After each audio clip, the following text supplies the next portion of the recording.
Welcome into another episode of Power 5 Picks. We're going over to Charlotte, North Carolina for the Duke's Mayo Bowl between Minnesota and Virginia Tech. Minnesota is a 9.5 point favorite in this game. Over under is 42.5. Now, this this Virginia Tech team, Ethan, you started the season taking these guys. Are you going to end the season taking these guys? If you guys remember, week one, Virginia Tech played Vanderbilt. I think they were a 14-point favorite.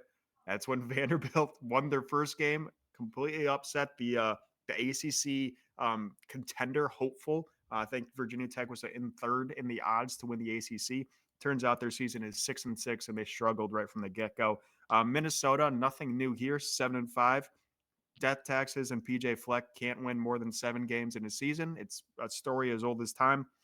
In regards to opt-outs, I'm seeing basically a full healthy team from Minnesota. I do see their top edge rusher is opting out or transferring, something like that.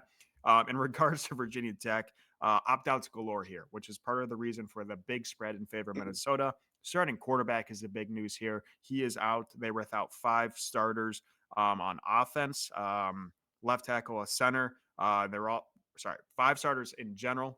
They have 3 defensive guys out as well, cornerback, safety, and linebacker. There are 21 transfers on this roster that are transferring out of Virginia Tech, probably out of the shitstorm in, I don't even know where they play, Blacksburg or something.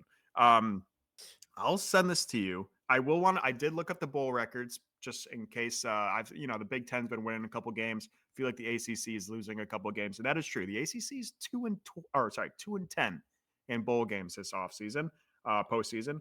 Big Ten is 8-5. Unfortunately, one of the Big Ten losses was a Big Ten versus Big Ten matchup in that college football playoff between Oregon and Ohio State. It's a win-lose situation there. But yeah, 2-10 for the ACC, which kind of just proves that the ACC was kind of not great. In case you're wondering, notable conference records: Big 12 is 4-5, SEC is 8-6. But Ethan, who you taking? Minnesota, Virginia Tech? First off, hats off to you for remembering that I was on Va Tech back in week one. I can't believe you pulled that little nugget out, but yes, it was in the back of my head. And no, I'm not backing Virginia Tech to end the year.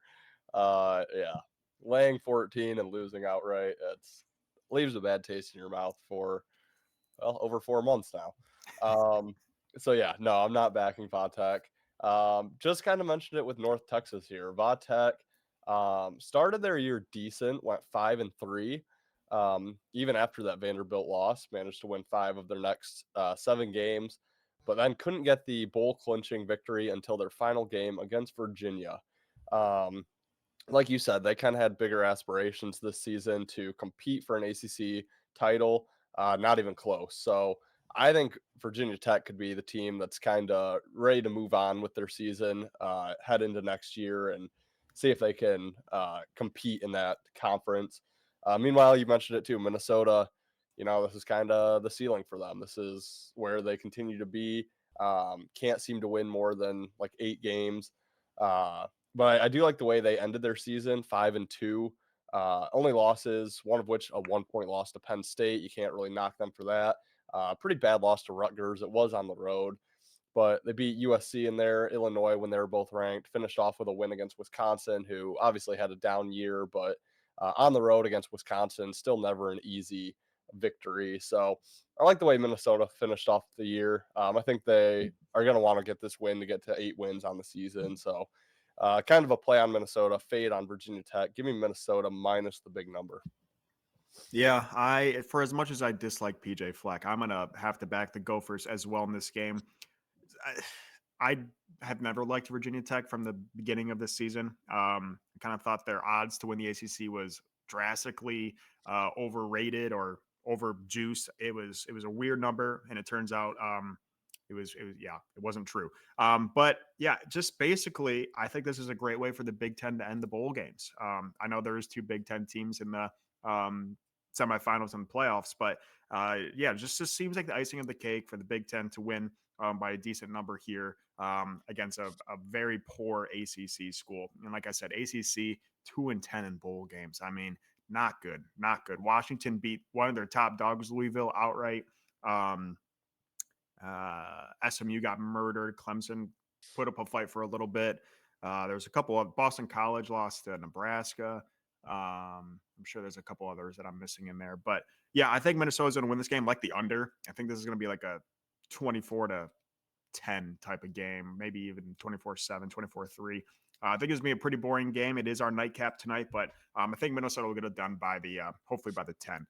We do have one more game tomorrow, and then it is going to be off for a couple weeks until a couple days until the college football semis.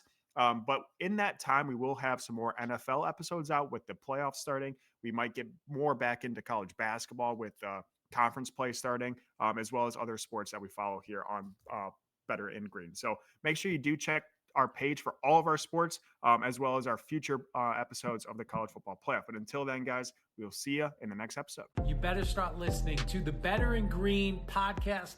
You will not regret it. Trust me, trust me, trust me. And hey, I'm Dean Blandino.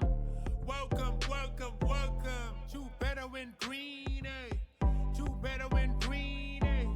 To Better in Green, eh?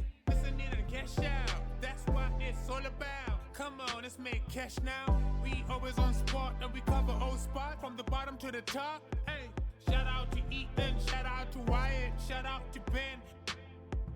Welcome, welcome to our podcast. Better in Green.